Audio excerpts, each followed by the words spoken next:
Bismillahirrahmanirrahim. Assalamualaikum warahmatullahi wabarakatuh.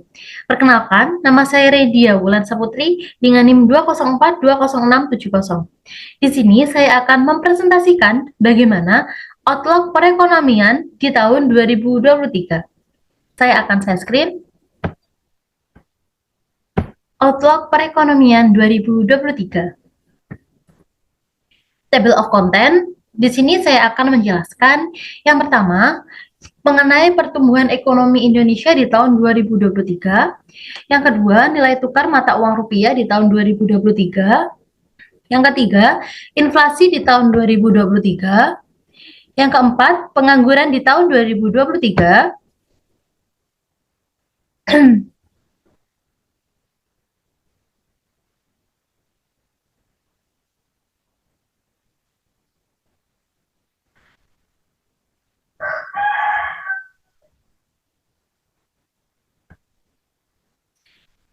yang kelima harga minyak dunia, mohon maaf ini tadi kepencet, harga minyak dunia di tahun 2023, yang keenam indeks pembangunan manusia Indonesia di tahun 2023, dan yang ketujuh tingkat pengangguran di tahun 2023. Next. Oke. Untuk yang pertama yaitu pertumbuhan ekonomi Indonesia di tahun 2023. KAR Indonesia memprediksi ekonomi nasional di tahun 2023 mampu tumbuh 4,5 hingga 5%. Sedangkan asumsi RATBI 2023, Bank Indonesia menetapkan pertumbuhan ekonomi lebih rendah dari asumsi APBN 2023, yaitu sebesar 4,37%. Proyeksi pertumbuhan ekonomi nasional pada tahun 2023 tersebut jauh lebih tinggi dibandingkan dengan outlook perekonomian global pada tahun 2023 yang diperkirakan berada pada kisaran 2,2% hingga 2,7%. Konsumsi rumah tangga diprediksi tetap kuat dan melampaui tingkat konsumsi pra-pandemi. Meskipun pertumbuhannya melambat, marginal akibat tekanan global. Perkiraan tersebut cukup realistis dengan mempertimbangkan dinamika pemulihan dan reformasi struktural untuk mendorong kinerja perekonomian yang lebih akseleratif. Namun, di sisi lain, tepat mengantisipasi resiko ketidakpastian yang masih membayangi kinerja perekonomian nasional ke depannya. Upaya pemerintah dalam mendukung pemulihan ekonomi dan menjaga stabilitas makroekonomi juga akan berkontribusi positif terhadap penurunan tingkat kemiskinan, pengangguran, dan ketimpangan. Next, yaitu nilai tukar mata uang rupiah di tahun 2023. Bank Indonesia bersama dengan Komisi 11 DPR Republik Indonesia menetapkan asumsi nilai tukar rupiah pada level 15.000,7 per dolar Amerika Serikat. Hal ini dituangkan rancangan anggaran tahunan Bank Indonesia atau RATBI tahun 2023.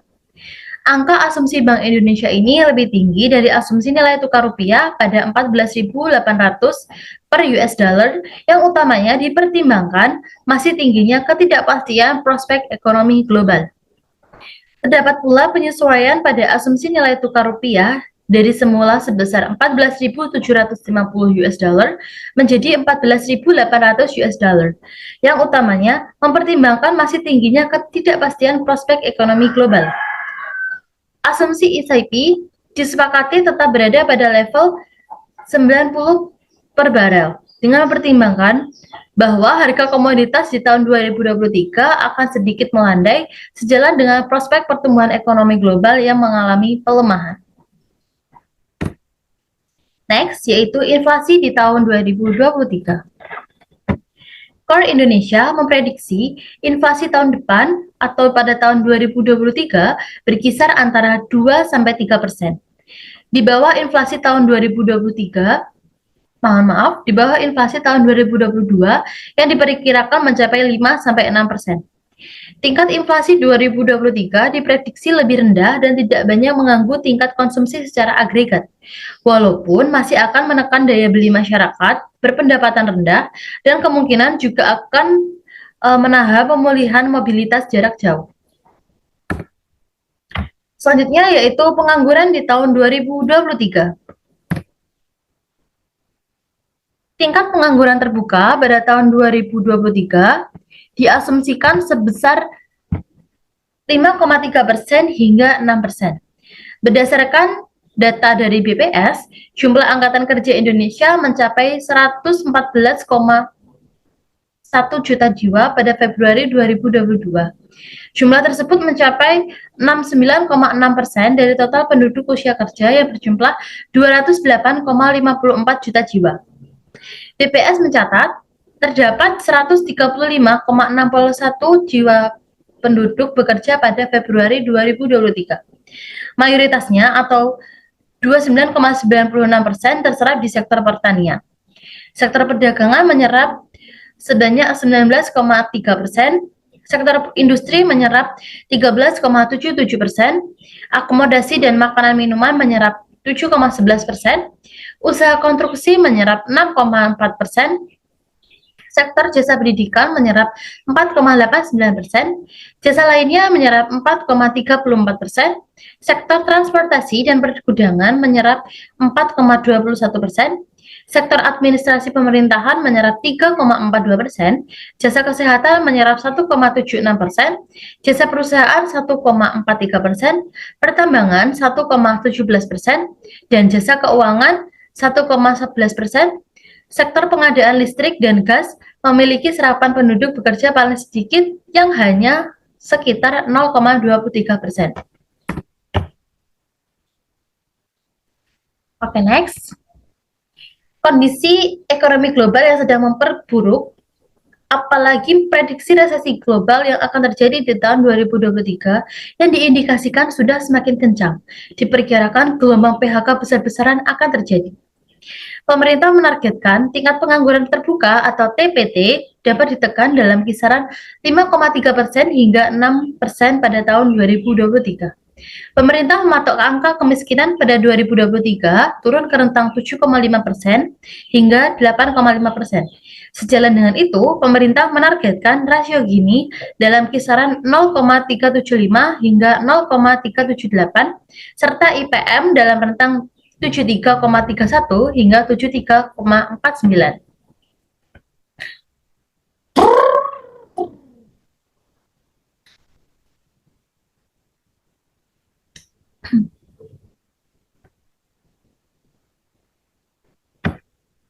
Oke, next. Selanjutnya yaitu harga minyak dunia di tahun 2023. Kepala Riset Komoditas Citi Global ID Mors memprediksi rata-rata minyak Brent pada 2023 terdapat sekitar 80 US dollar per barel dan WTI sekitar 75 US dollar per barel. Penilaian dasarnya adalah pertumbuhan permintaan minyak tahun depan akan menjadi sekitar 1,2 atau 1,3 juta barel per hari. Berdasarkan data dari IHS Markit, harga minyak skenario dasar atau base case pada 2023 diperkirakan berada di posisi 97 US dollar per barel.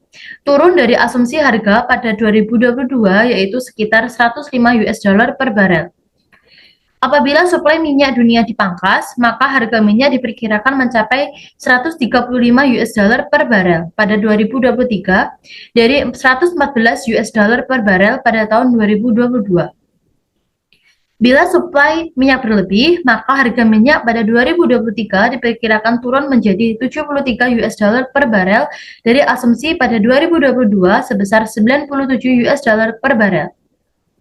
Tim analisis JP Morgan memperkirakan pasokan tumbuh sebesar 30% di atas laju permintaan pada tahun 2023 karena produksi Rusia sepenuhnya normal dan kombinasi proyek konvensional seperti Brazil, Norwegia, dan Guyana serta proyek non-konvensional seperti Amerika Serikat, Kanada, dan Argentina memasok tambahan 1,6 MBD.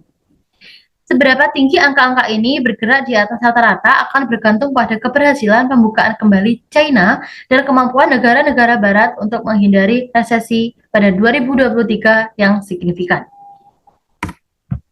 Selanjutnya yaitu Indeks Pembangunan Manusia Indonesia di tahun 2023. Pencapaian IPM pada kisaran 73,31 sampai 73,49. Capaian ini didasarkan pada kondisi ekonomi global yang sedang memperburuk, apalagi prediksi resesi global yang akan terjadi di tahun 2023, yang diindikasikan sudah semakin kencang. Hal ini diperkirakan gelombang PHK besar-besaran akan terjadi.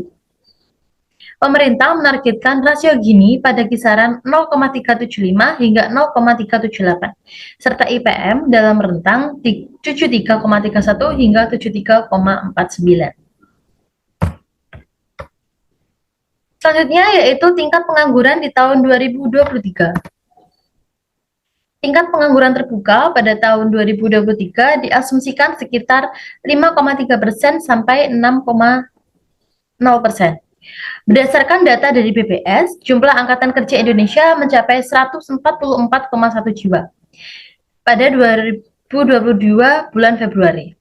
Jumlah tersebut mencapai 69,6% dari total penduduk usia kerja yang berjumlah 208,54 juta jiwa. Kondisi ekonomi global yang sedang memburuk, apalagi prediksi resesi global yang akan terjadi di tahun 2023 yang diindikasikan sudah semakin kencang, diperkirakan gelombang PHK besar-besaran akan terjadi. Hal ini akan menyebabkan tingkat pengangguran Indonesia pada tahun 2023 dikhawatirkan akan semakin meningkat secara pesat. Berikut referensi yang saya gunakan. Terima kasih. Sekian presentasi dari saya. Apabila ada kesalahan, mohon dimaafkan. Wabillahi taufiq walhidayah. Wassalamualaikum warahmatullahi wabarakatuh.